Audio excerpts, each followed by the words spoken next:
حضرت ابن عباس رضی اللہ عنہ کہتے ہیں، یعنی قرآن آپ صلی اللہ علیہ وسلم کے دل میں جما دینا اور پڑھا دینا ہمارے ذمہ ہے۔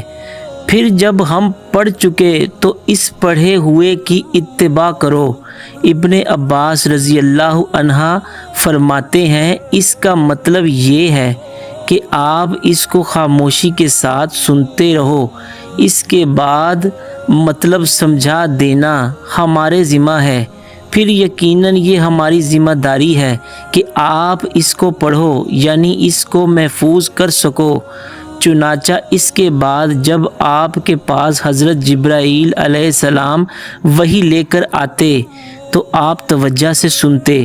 جب وہ چلے جاتے تو رسول اللہ صلی اللہ علیہ وسلم اس وحی کو اسی طرح پڑھتے جس طرح حضرت جبرائیل علیہ السلام نے اسے پڑھا تھا۔